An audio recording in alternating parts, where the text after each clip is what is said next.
This is Legally Goff, where we mix law, pop culture, and the occasional chaos of real life. I'm your hostess with the mostest, Brooke Goff, lawyer, businesswoman, and professional truth teller. Buckle up, this isn't your grandma's legal podcast. Tonight's guest is proof that reinvention is the ultimate power move. From hosting some of the biggest shows on television to becoming a fitness and wellness entrepreneur, she's spent decades in the spotlight while somehow looking like time forgot about her completely. Model, actress, television icon, mom, businesswoman, and still one of the most recognizable faces in entertainment, Brooke Burke is in the building tonight on Legally Goff. Welcome, Brooke. A guest that shares a fabulous name with yours truly. We have Brooke Burke, which I'm super excited for this one. Thank you, Brooke. Nice to meet you. Who looks, by the way, the same. You don't age, which we'll get into in a little bit. We need the secrets on that. But we got to know you on Wild On E, right? What a gig. What a breakout gig, number one, right? I mean, I know you were doing other stuff, but that was like the really big breakout for you. But prior to that role, I want to talk about life before, we'll say fame. Yeah, great. I love that.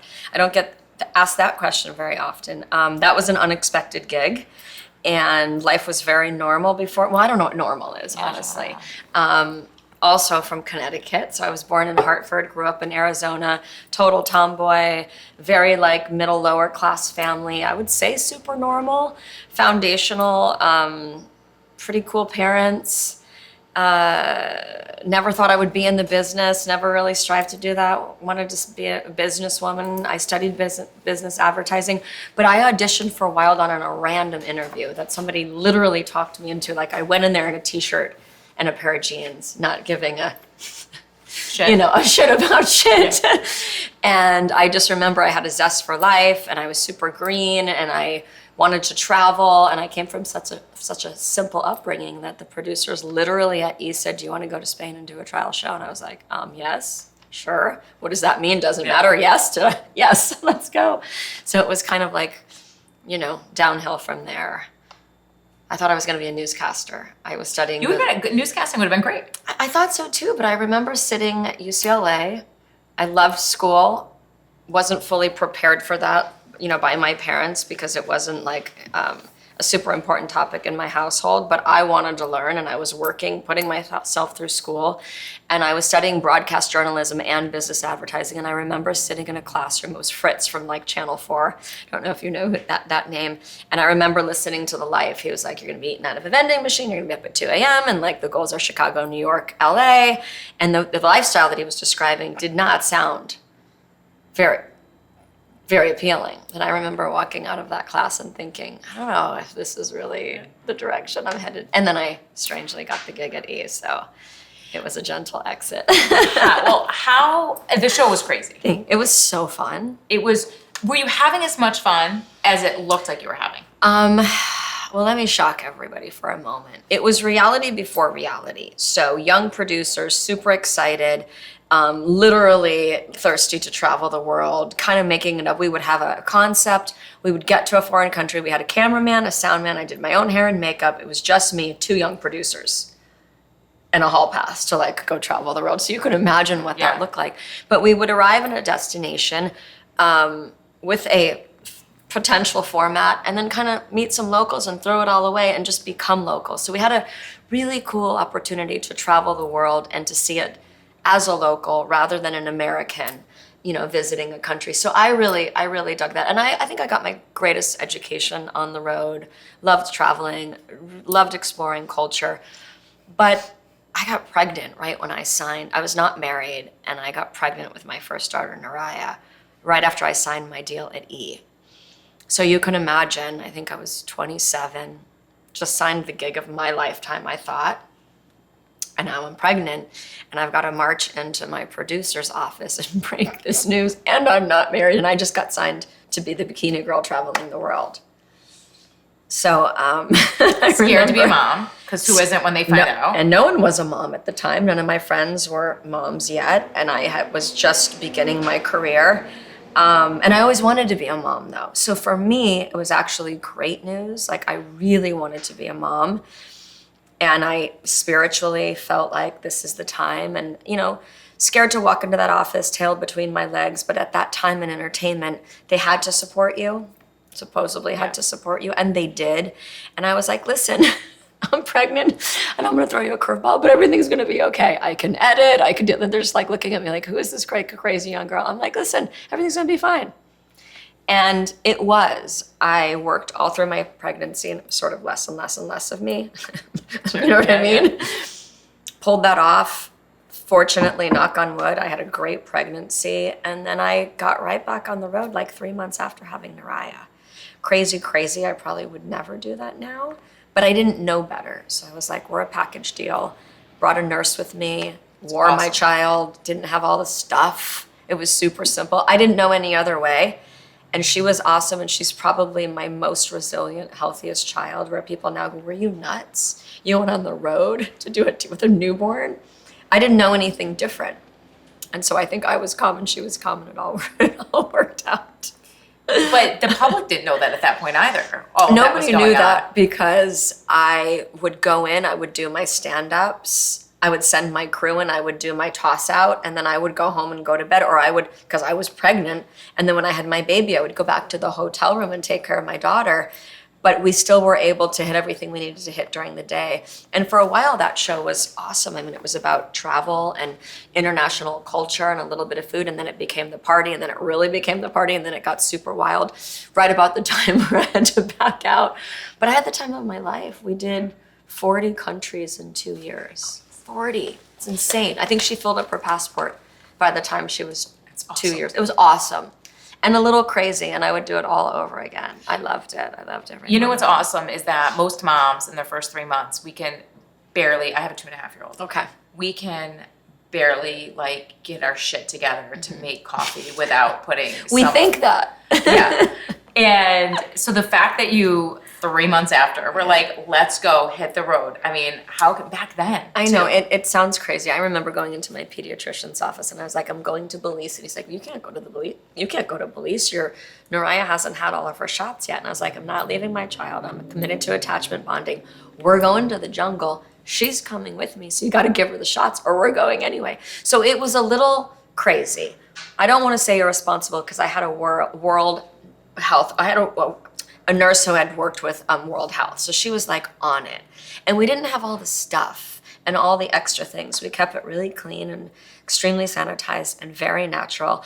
And really looking back, I giggle when I have these conversations with younger moms about all these things now and all these hacks and all these like, you know, new products where I'm like, what? I had none of that. And I was on the road and it was fine. It was totally fine. So, you know, you never know. Maybe it was her, maybe it was me, maybe it was that time. I don't know. I think fear holds a lot of moms back. For sure. They think they're afraid to leave the house. I know with my child, I was like, she can't get in a car yet. I can't. And it's so unwarranted, but I'll tell you, in comparison to social media and all the shit that they pump on your friggin' feeds, because now they know you're a pregnant mom. They're like, oh, watch this awful thing that happens to 0.0009% of moms, you know? But you're so right. And I remember that feeling. And I don't know if you travel a lot with your daughter. Now. I remember sitting on the plane and, you know, her being like my plus one and my nurse for a while. And people walking towards you and are like, no. And you're just thinking, oh, please don't sit here, because you never know. Of course. And then anxiety takes a role, and that affects the whole energy field between you and your child. So I just kind of rolled through it. What were some of your favorite moments? I know, to your point, the show became a party. I think I had to argue that the real world kind of claims that they created nightlife. I think your show actually created nightlife, to be completely honest. I mean, I think so too. And it aired in all over the world where there wasn't other television shows. So E was like, you know, scrolling 24/7. It was amazing. I mean, we did everything from Ibiza to Naked Twister in Jamaica to hedonism to all of the cultural things from, you know, Cyprus, Greece, Italy, Spain. I mean, we did a little bit of everything. It was a wild adventure. It was so much fun. But what I loved most about it was to experience it like a local and not just show up as an American tourist and really miss the beautiful opportunities. So I had a chance to just like lock in and drop into places that I never would have found myself. And then I also was able to let people live vicariously through me that didn't have that opportunity. And people still approach me sometimes and say, I went here and there because of you. I grew up with you, and I took that trip and saved my money, and, finally went to, Belize, Aruba, or wherever it might be. And so that was awesome. Where is the best place that you went? What is that one place that you were like, this is the best one? It's funny you said Belize, because not a lot of people you never hear Belize come up in conversation. I would say that would be in my top 5 in the world, because it's very rustic and untouched and authentic. I also have great memories of being there with my daughter, but I spent a lot of time there. I went back there for some editorials, just lovely people. I never had a lot of fear traveling, so I was able to explore some great places. Explored the Middle East. That was tricky, at the time, like as an American. I love the French West Indies. I mean, every place is unique and beautiful and special. If you're really willing to get off the beaten path and not show up with an itinerary, do you know what I mean? Yeah, travel agent, put it all together. Where you're locked into a schedule, and then you miss the moments. Like, I would love meeting people that said, hey, why don't we pivot and come explore this with us? That, you would never, ever, moments that would have been missed if we weren't adventurers. I guess I've always been an adventurer. They always have now all these mom hacks, right? You see all of them. What are some of the ones you see now that you're like, Jesus, if I just had that? It's so funny, and I'm not going to remember the name of this, but I was just having a conversation. I was on one of my retreats, and it was a really young group. And this group of moms were talking about all these gadgets that I honestly have never heard of. Maybe you would. There's a woman, and she's really popping on social media, and things like, TMI, but things like getting the gas out of Windy. I've never even heard of something like that. Girlfriend, it's the best thing ever. See, I think it's the worst thing ever. Really? So exactly what you're saying. I'm like, you did what with what? But like, I can't even imagine doing that. So it's, I don't know. It was the best thing It was the best thing ever. So it's wild. Frida, baby makes them. Yes, thank you. Frida makes everything, okay? That's everything. what I learned. Target, recently. Walmart, they're everywhere. And I have a 13-year-old son too. Okay. The stuff that's come out in a tiny little bit of time, and the 10-year difference was crazy. So these Windies. So our daughter would, this is crazy to me. Yeah, she would get a little gassy, but it wasn't, there's no medical thing, it's just the normal piece, right? And we ended up finding out she was lactose intolerant, by the way. But she would get, she would turn red, and she'd get really upset, and they're trying to pass gas. So we have a nanny as well, and our nanny is she's Brazilian, so she's like, oh, we could do this witchcraft and this witchcraft. And I'm like, Paul, it's not going to happen. And what's funny is our nanny also was from Peru, so she had all the witchcraft. All the recipes, the herbs and the thing, and You should see what she tries to feed us when we're sick. And so with Tori, our daughter, we're like, okay, my wife is like, she has gas. Your cocktail's not working. There's this, you go to chat and you Google it. They're like, the Windy. So I'm like, I'm not fucking doing that. I thought it was terrible, to be honest, but it's not uncomfortable. And I'm telling you, it sings for 20 seconds, and they're a different kid. Now, can adults do this? Does this work on grown-ups? Why wouldn't it? I think that's the gastro. I don't know. But no, for the babies it was the best thing. So that might be on your list of things you might take in, maybe if you could get over it. But I don't know. I didn't have access to all those things. Those things just didn't exist. I remember going through not my first or second pregnancy, my third pregnancy, second marriage, French in-laws, and everybody was big on belly wrapping and binding the belly, which as an American woman, never heard of that. And I remember my French mother-in-law saying, what are you bringing to the hospital? It was mandatory in Europe. You didn't show up to the hospital. It was part of your hospital bag to bind the belly to support. American women would rather just go and get the tuk-tuk. But Asian women, European women, they wrap the belly to support the abdomen, to help everything move through, to help support the tendons and strengthen. And I actually did it with baby number 3 and 4, recovered quicker. It was comfortable, not uncomfortable. It created a lot of support and comfort. And so there's lots of little things that people are doing. I wish I would have had that, I guess, first and second time around, because belly binding really works. instead of the surgery that you have to get like 3 years later. It's terrible. Yeah, right. And the drains and all that. I'd try a belly bind any day. What are, from the getting back a little bit to the wild on, right? Mm-hmm. So what are some of the moments that you look back and you're like, I'm glad that was cut? What are some of the moments we didn't get to see? Not many back then, because liability was so different than it is today. I did crazy. I don't know if anything was cut. There's things that I wish were cut that were not cut. So, I mean, I can remember flying, like, no exaggeration. I'm like, where was the liability then? No wonder they couldn't do the show in America. Flying a rocket in New Zealand that was like tethered to someone's home. He probably built it, and literally getting into this rocket. And like, I mean, I wasn't going to fly away because it was tethered, but crazy shit.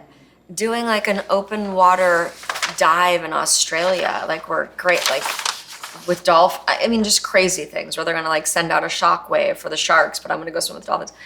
Crazy things. Skydiving. The one thing I didn't do, and that, I guess this aired and everybody made fun of me and it was a great moment on television, embarrassing for me, but I didn't care.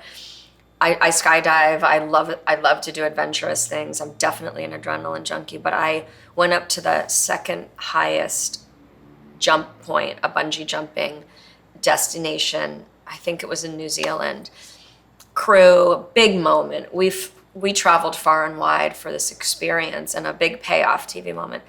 And I got up there and I was like, this is just like a hell no for me. There's just no, like, I'm a chicken. There's no way I can do this. And I've done a lot of crazier things. Mm-hmm. I just didn't get that sensation of being dropped down and went back up. And it was really, they were like, what? It was extremely disappointing moment, but there's no way I could do it. I physically couldn't do it. And intuitively, I'm like, this is just a hard no for me. And I think that aired. But I pretty much did everything. Crazy. Things I would never do now. Why did you leave the show? I got pregnant with Sierra. It had been 2 years and 40 countries, which is a lot. So many. And I just felt like I needed to unpack my bag, so I was segueing into another show, and it was time.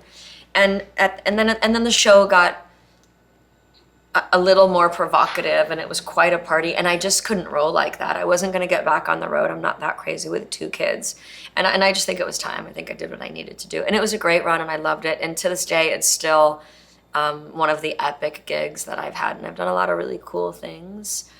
An incredible adventure. I actually wish my daughter Sierra, who's 24, would do a show like that, because she would be amazing. I'm surprised that there hasn't been a revamp of that show. I think it's because you were the show. Oh, thank you. I mean, I don't know. Let's face the facts. You. You have to have a really good host of a show like that for it, because there's a fine line between boring and exciting. Yeah. Well, I don't know if you remember when we did a pretty deep casting call to find the new host. We found an amazing girl. I don't remember her name. This beautiful, I want to say she was Brazilian as well. The language barrier was a little tough because you're dealing with a lot of intoxicated people. You're dealing with a lot of men. You got to be really tough. You got to take it. It's like not that big of a deep, but you got to be able to really roll with it. And then they cast Tara Reid. Do you remember that? Yes. And that was a hot fucking mess. That was just a hot mess. But it was quick, right? It wasn't gonna last long. So yeah, I mean, a hard gig to be on the road, to keep up with that, and then to also kind of manage the temptation so that you can survive a show like that. And if I wasn't pregnant the whole time, who knows what would have happened to me. It was fun though. It was so much fun. Were they respectful of you, like being pregnant? I mean, you were around a lot of intoxicated guys all the time. Did you ever have any close calls where either you got a little scared, like, wait, this could go south, or that production had to intervene? You would really think that, and I've been really lucky to kind of cruise below that. I think in my whole career, I don't know how and I don't know why, and maybe it's a matter of just navigating that energy, knowing when to exit, knowing how far to take things, having a good sense and reading a room maybe. I think I grew up with such a mixed family and chaotic environment that I probably was able to have eyes everywhere maybe. I don't know. Thank God. Nothing, no close calls. And I always had good security too. Like, well, no, here, not there, but here. Yeah. And you have 4 kids. I have 4 kids. I have 6 now because my fiance has 2. Congratulations. But 4 that crawled out of my body. Thank you. So sorry. No, it's okay. So were all 4 kids born before you went on Dancing with the Stars? Yes. Okay. Thank God. Why thank God? No, it was just such a hard period of time. My son was 3 months old. So go back in time a little bit, not too long ago, a few years ago. So you bounced back very, very well. I think I pregnancy. physically bounced back, but I don't think any woman really bounces back. You know, there's so much that goes on in the body. Sometimes you're in it and you don't know you're in it. Hormonal imbalance. There's just so much that goes on. I think, to be honest with you, I think I was grinding so hard as a younger woman. I think I was disconnected. That worked to my advantage to be able to do live television, to be able to compartmentalize everything and manage it all. I wonder if the woman that I am today would be able to navigate that and really show up in the capacity that I did back then. Kind of a bittersweet curse. I think being disconnected allowed me to power through a lot of things. When you just do it and do it well, you know, war paint on, you grind through it. You and I were talking earlier about how busy our schedules are. Well, you just kind of do it, right? And then you carve out some downtime and some recovery time. And a lot of women don't.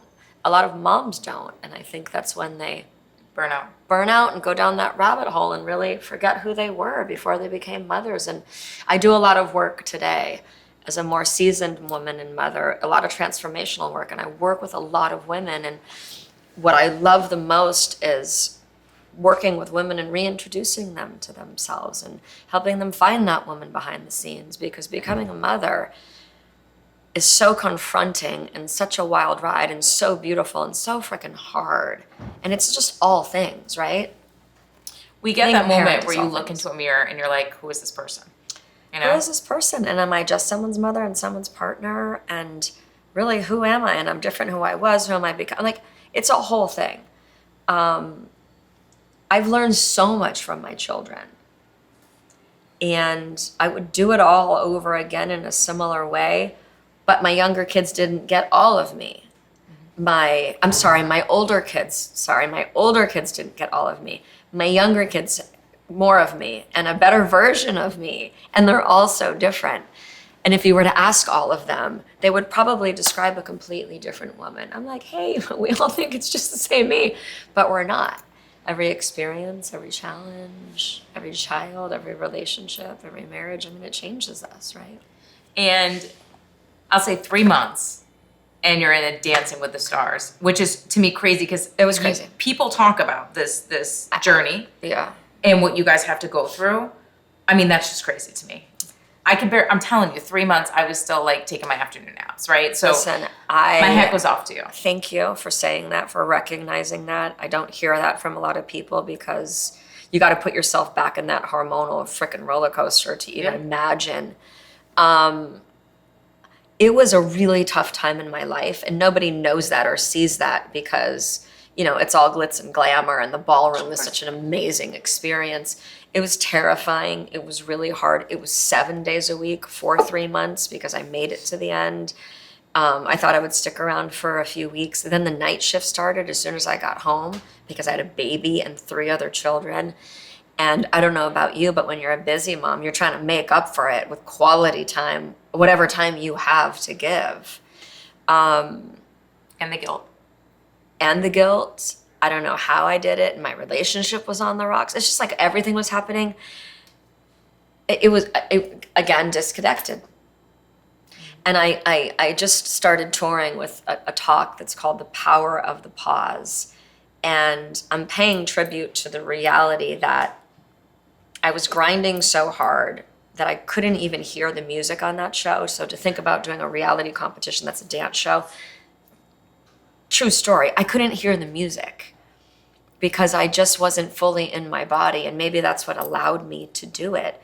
But I think I missed out on a lot of experiences. I think that raising a family and doing what I did prepared me to do the kind of work that I do in live television.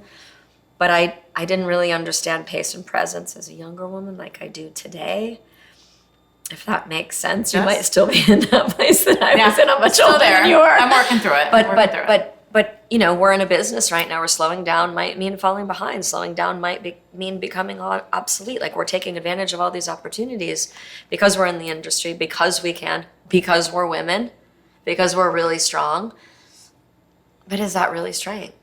right? And would a strong woman maybe recognize pace and presence and finding strength and maybe doing less, maybe knowing what to set down, maybe knowing when to delegate. I wasn't delegating anything. I was trying to do it all. I think as a mom you do. As a mom, we do. And we have this ability to keep showing up and doing it. No offense, men, but not a lot of men can be sick and show up and take the kids to school. You can take offense. Take offense. You know, there's things that women do. Yeah.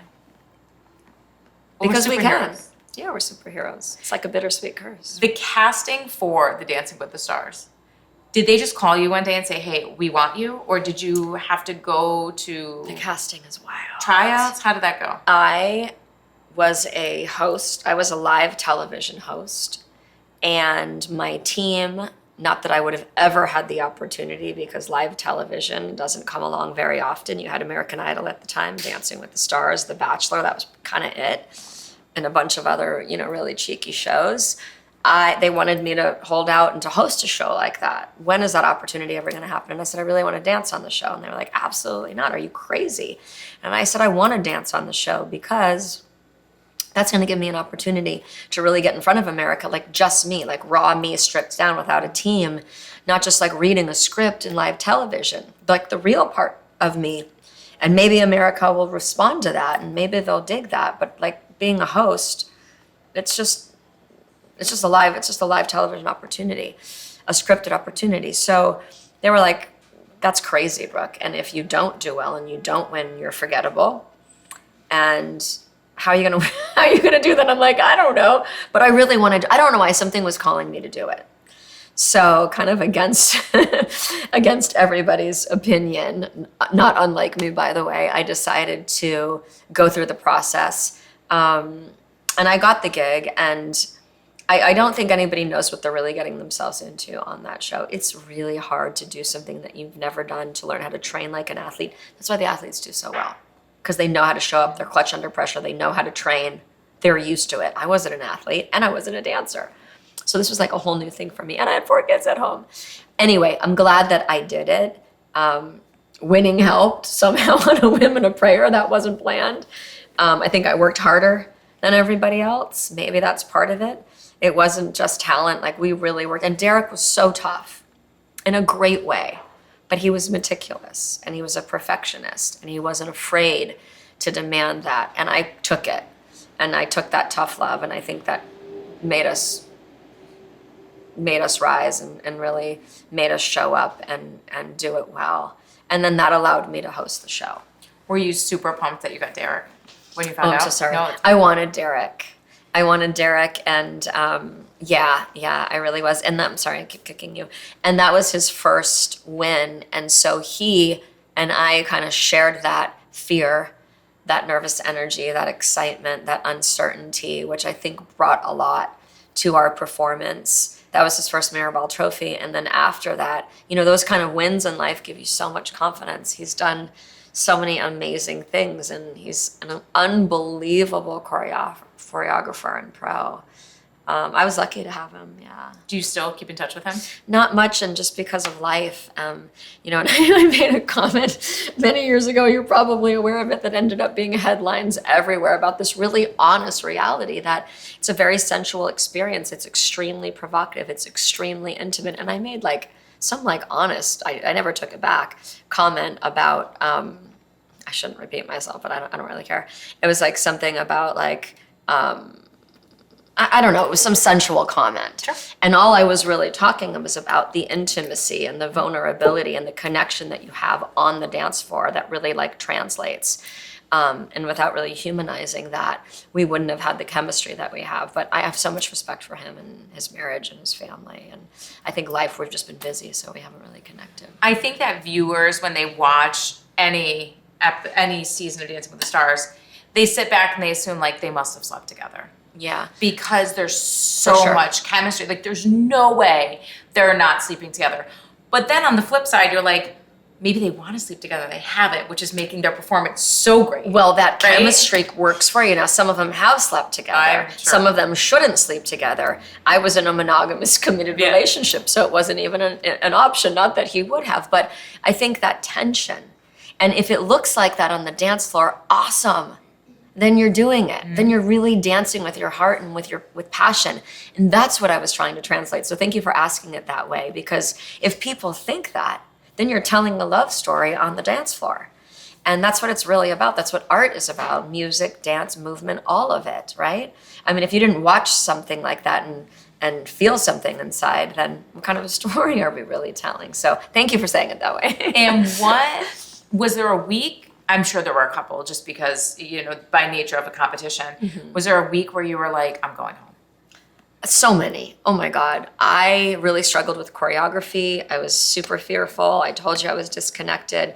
I always played the movie in my mind that I would forget. And we worked really hard on this jive, which was an epic dance. I wrote about this experience in my book because it was life-changing for me. I feel like I manifested that fuck up, and I forgot the dance, and it was awful. And back in the day, it was like 20 million viewers, maybe 18 million viewers. My family was in the front row, and I literally forgot the steps so bad, so hard, that I couldn't get back into the dance. And you want to die. It's like crickets, sure. like the whole world like shuts down. And yeah, it's just a dance competition. But when it's you out there and you've worked so hard, and Derek had worked so hard, that it's such a disappointment. It was humiliating.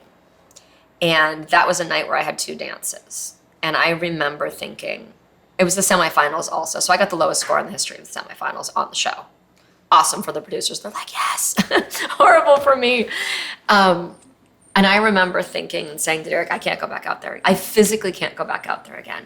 I don't have faith in my body. I don't know that I'll know it.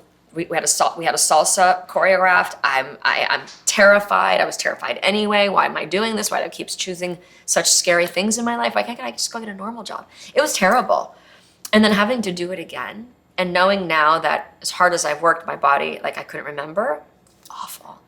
And he was awesome in that moment. He was like, you got to really dig deep right now. And like, those are the colors like of a champion. You got to get back out there. You got to find some faith right now, and you got to get back out there and crush it. I don't know how we did. I think I had a complete out of body experience, but we did. And then we got perfect 10s. And then that allowed us to carry on to the finals. But it was scary. And I don't think anybody on that show feels like they're going to get out there and crush it, because there's so many things that can go wrong. And then they do. Did you prefer being a contestant or the host? The host. It's so interesting. I'm glad you asked that, because having danced on that show was so scary that it made me feel like I could do anything. Like I could do comedy after that. I could have done anything. So, and it gave me so much compassion to bring to my skill set as a host, because I really understood what they were going through. If they could hear me, if they didn't want to talk, if they couldn't even process the question. The adrenaline is so high, the excitement, the grind, the fatigue, the fear, the joy, all of it. There's so many things that you go through as an athlete. So I had that opportunity to experience that, and then just really relate to them and to know what it's like to be on the other side. I don't know that many hosts are able to do that, to really understand what it's like to sit in my chair, right? 8 seasons. Yeah, it was That's fun. a lot. Yeah. And the show has been going strong. And now, like, back and like, I wouldn't say bigger and better than ever, but like having a moment. And it's amazing. My makeup artist, she's still on the show. She works with Carrie Ann and so many of my friends, and they've just gone through so much. So to be back now and to really survive that, I think it shows us that people, viewers, they want to root for someone. And they also want to know people in the industry in a different way. That's why interviews like this, I think, are popular, and podcasts, and just to strip down someone in the way that we know them and have a chance to just talk to them as human beings. That show is revealing. Example, we used to cast comedians, and they weren't funny on the show at all, because they were so scared And that serious. they lost their funny. Seriously. They just, you're not really performing as you're doing something that you've never done before. So it's very raw and revealing. In the 8 years that you hosted, 8 seasons that you hosted, 4 years, right? It's Yeah, 2 yeah, per. yeah, yeah. There must have been malfunctions of some sort behind the So scenes. many. Talk to me about some of the fun ones. There are so many. Wardrobe malfunctions. I remember, oh my gosh, so many. I had food poisoning once, and I literally was on the floor in my dressing room, and like a woman can do this. I was like, I don't even know if I can make it through takes, like running to the right. Carrying on. It's a live freaking show. It's Monday night. I can remember once standing there with Tom Bergeron, and you get the countdown, right? So you get your countdown to action, and I could feel the seams popping in the back of my dress. And I was like in a ball gown, and I was like, holy shit, Tom, my dress is about to pop off. 5, 4, 3, 2. And I'm like, just be ready for it. Be ready to run in front of me. And I'm like trying not to breathe and trying to just like anything could go wrong. And it was happening, but you just kind of, I don't know, you do what you need to do. And then people run out and they sew you back up. So many things. I remember one of my biggest mistakes was, it was an epic, famous song. See, it was such I blocked it out. It was Somewhere Over the Rainbow. And I screwed up the title of that show on live television. I mean, come on. On live television, just one thing after another. But I think now as a host, I would just go, oh my gosh, did I really say that? I'm so sorry. Yeah. You know what I mean? The more experience you have, the more you're able to navigate. And I think people want to see you as a human and don't really need perfection, right? Why did you step away from the show? Well, I didn't step away from it. They didn't renew my contract. Why do you think that is? I don't know, and I'll probably never know. One thing I know is that when people love you, they don't let you leave, right? Well, I shouldn't say that. That's not fair because I want to apply this to life. When they love you, they don't leave you. I shouldn't say they don't let you leave. I don't know when it was unexpected, and I know the show was going through a lot of changes. It was a really challenging experience in the way that it happened because it happened like almost showtime. Like dressing room was being painted, everything was in order, and they must have been thinking and planning that for a long time. And a lot of it is really just the disrespect in our business and how production sometimes does and doesn't handle things in the kindest, most responsible way. On the flip side of that, everybody has a right to change, and changing hosts can be good and bad. I don't know that was well received from a lot of the fans on the show. I do think they made a good choice, but it's just they've gone through so much because it's hard to find someone that's loved and that really gets it. And change is the right and the privilege of the network and the producers. To be really honest, 8 seasons is a lot. And I think I did what I needed to do on that show. You never really think it's going to go away in 1 week, but it allowed me to kind of go back to the drawing board and figure out what I wanted to do next. And I don't know if I could imagine myself if I was still on the show. There's so many other awesome things that I've had a chance to do. 8 seasons was like a blessing and a privilege. So I have great memories, great relationships. And that's like showbiz, that's the business. And so I kind of exited that and walked out of that gracefully. And I think that really mattered for me. Even though it was like, what the FF? Everything. Thank you. As to how you handled it. Because you could have handled that a bunch of different ways. Honestly, I had to make a funny about it. What was I going to do? First, I was shocked. That was probably me being disconnected again. And I remember, I think I was on social media saying, guess who just got voted off? Or it was like something real but funny. Like, what are you going to do? What was I going to do? Cry my way, cry myself a river. Fair. Yeah, losing a show like that always sucks, but I do believe that it was probably meant to happen, and a lot of great things have happened since then. So, and I have great memories and gratitude. Have you ever, I know the answer, and you're lying to me if you say no, but have you ever sat there and said, is this the Hollywood I'm over 40 stigma? You're so right. So yeah, let's talk about this because I think that it's really empowering for women in my position to really get down and honest and truthful about the reality of life and the business. I know that for me as a woman, as a white woman in a live television world at my age group, there are far and few jobs to be available. And that's just how it is. So I'm like a realist, I get it. There aren't a lot of gigs in that space that will ever compare, but you kind of ride the wave. I've taken that pause and this time to develop my app, to really lock into a community of women and build that business patiently, committed, and I've been passionate about that space. And now I'm back, hosting a show with Penn and Teller, but it took a minute And there were for sure lots of times that I was like, oh, what now? What's next? Is there a next? What's coming? What the hell am I going to do now, right? But I think that you have to have a foundation. Thank God I have a family and that I know who I am inside. So, I didn't start tripping during that period of time, which a lot of people do. Which kind of bleeds into my next question, which is, why do you think Hollywood struggles so hard with women aging naturally?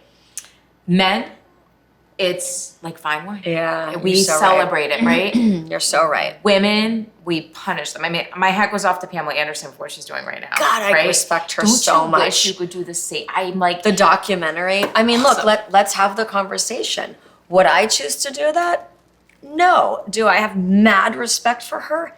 Absolutely. And I think that Hollywood punishes women because women don't age gracefully in Hollywood. I mean, let's keep it real. I'm really liking the concept right now of aging with strength. And so what that means to me is to have strength to figure out how I want to do it, to have a boundary, to meet myself with love and respect, to find self-confidence, whether I'm aging, doing nothing, or I'm cheating the system along the way, whatever that means for me as a woman. Like everybody right now is getting a facelift. Would I get a facelift? Probably will get a facelift. Everyone is doing it and it's common and it's accepted. This whole like deep plane thing that everyone's doing. It's almost like lunch talk now, where before women were doing it and hiding it, and now women are exploring a procedure that's available, that's really, really common. So I don't know. I mean, I was married to a plastic surgeon, so I've seen all the procedures. I understand how important the psychological process is, the reasons to do it, when to do it, why to do it. I think that's as important as the procedure itself, how you feel about yourself.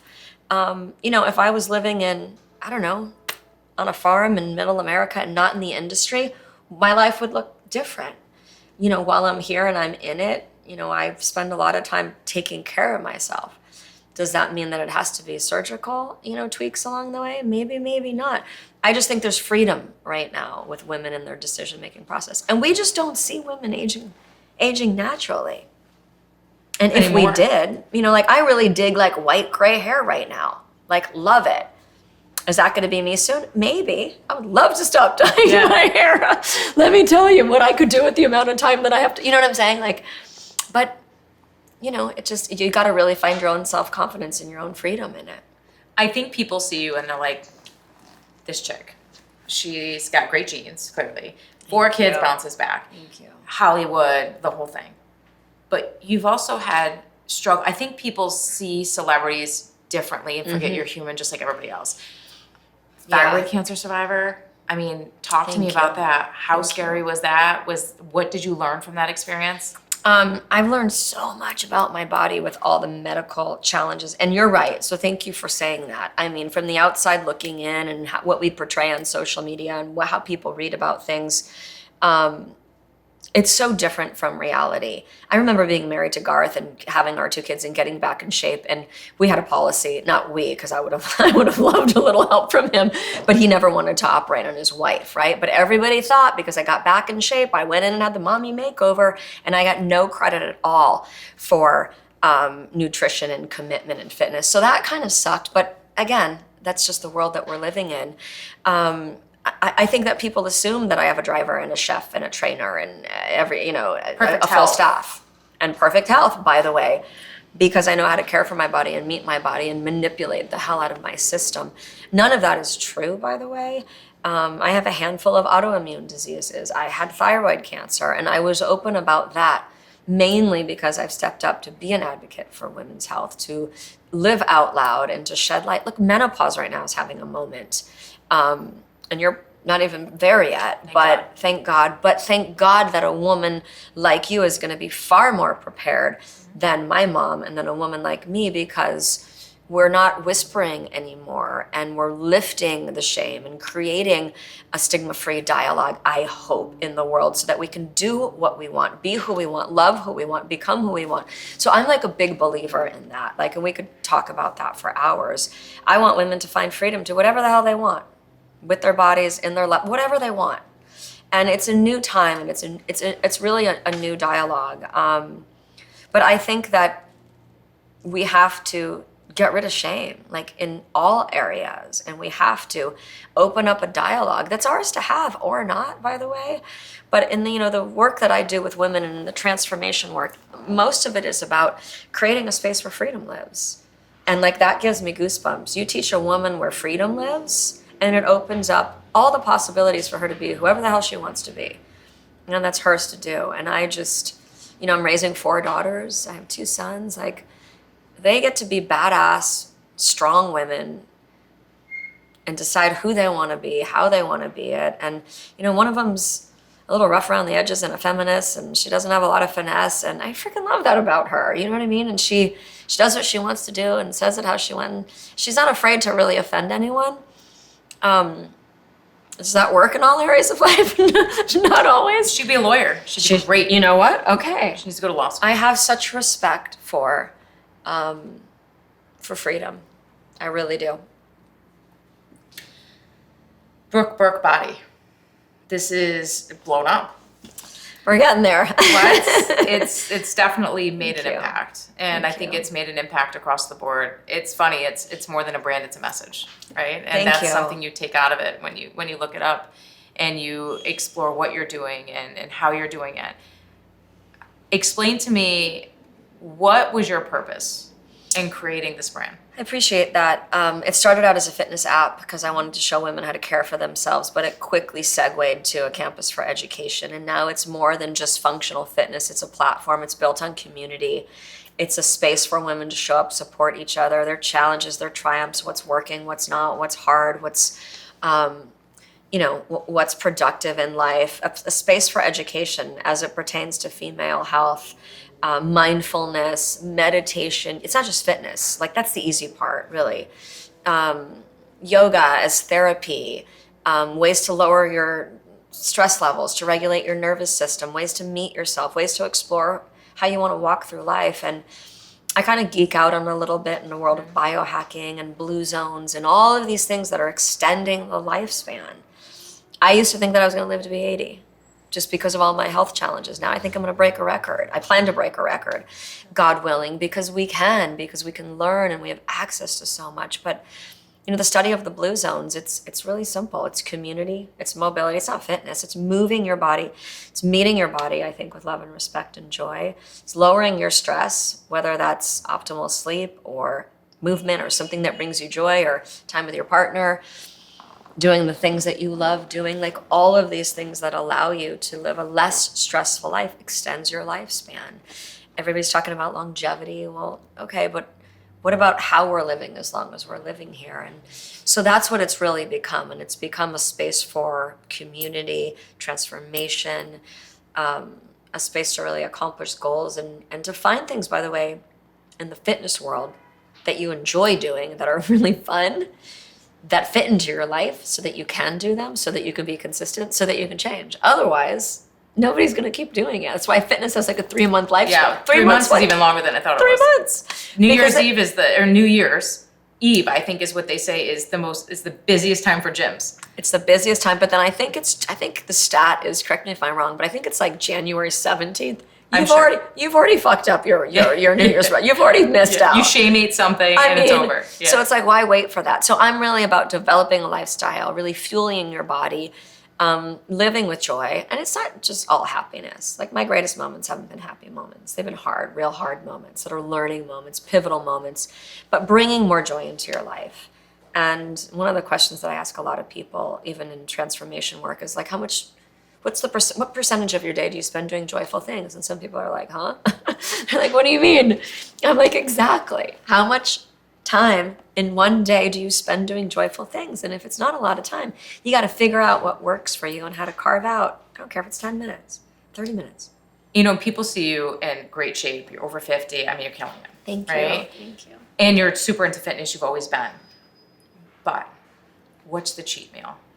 Like, they see you and they're like, this chick eats like chicken breasts and like brown rice. It's not, there must be a cheat meal. Yeah, what is my cheat meal? Oh my God, there's so many cheat meals. I love pizza with olive oil, peppers. I'd like to drink more red wine than I drink. I do drink, but I usually drink tequila or a martini. Probably carbs and crunchy and salty. But, And if I want it, I have it. And I have a mostly disciplined life, but nobody wants to suffer all the time. Like, that's not sustainable. I love the way that I eat. And I eat mostly a Mediterranean diet. That means like good fats and olive oil and seasons and spice and avocados and meat and fish. And like, I eat everything I want to eat, but I do it in a mindful way. I mean, I'll have a sweet potato with butter, with like things that I love. So I don't feel like I'm missing anything. And I think that if we changed our point of view when it comes to nutrition, like diet, I don't even use that word because it's like diet, just take that out of it. But I think that if we design something that we can do that creates energy, and then we listen to our body, our individual body, your body's different than my body. I'm not gonna tell another woman what to do or eat because I don't know her body. And there's this, people think there's a universal theory. People are telling you exactly what the hell do they know about your body? Everybody's so different. It's so different. Especially women. Especially women. And by the way, your cycle, and not to be all woohoo, but it's not just, your menstrual, like it's the moon, it's the sun. It's everything you're going through in your life as a woman. So I'm a big believer about being a detective. Ask the questions, get super curious, find a team that's gonna actually answer them, keep digging. All these things that are normal, right? They're not really normal.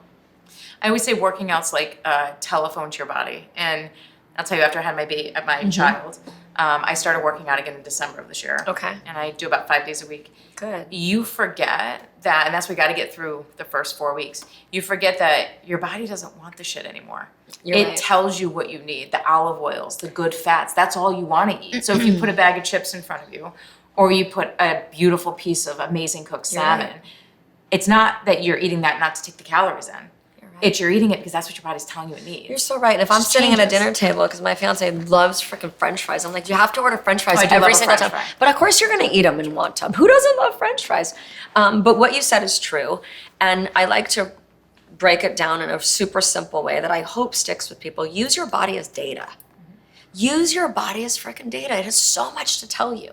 I learn about my body when I meditate, when I do yoga, all of the things that I do. And even if that's not your jam, use your body as data and start paying attention to those cues, how you feel. Why are you tired? Why are you moody? Why are you irritable? What's going on with your libido? What's going on overall? Because there's so much we can do to manipulate that and I think really manage it better. And women need to talk more openly about that. So ending, right? Yeah. For women. Forgive yourself. Yeah, my God. Eat what you want without being guilty. And get some sort of workout, whatever works for you. And if you're going through menopause, talk about it. It's okay. Hell it's yes. nothing to be freaking ashamed look, about. Don't do guilt. Just always say, how come you're not guilt? I don't freaking do guilt. This is like an act. Don't do guilt. Make it a thing. That's on you. That does not serve you. And then find ways to find your feel good and then own it. Like as women, create a boundary that's real. I can say to my kids, I really want to be here for this for you, but this whole life, like that requires that mom does all of this. And I promise you, this is like my narrative. My intention is to be there for you for every single thing that's important to you that I can. And love me and respect me in that process as much as I love you and respect you. And that's a boundary, right? So women need that boundary. And yeah, move your body because that's dopamine, adrenaline. That's the free stuff. Create energy. Stuff you're not going to find in the books. It's the free stuff. Thank you. This was Thank awesome. you so much. And Brooke Burke Body, right? Yeah, so I really appreciate it. Check it out. And I'm here. I'm here to support women. So awesome. Yeah, thank you so much. This is so fun. Thank you. Appreciate it.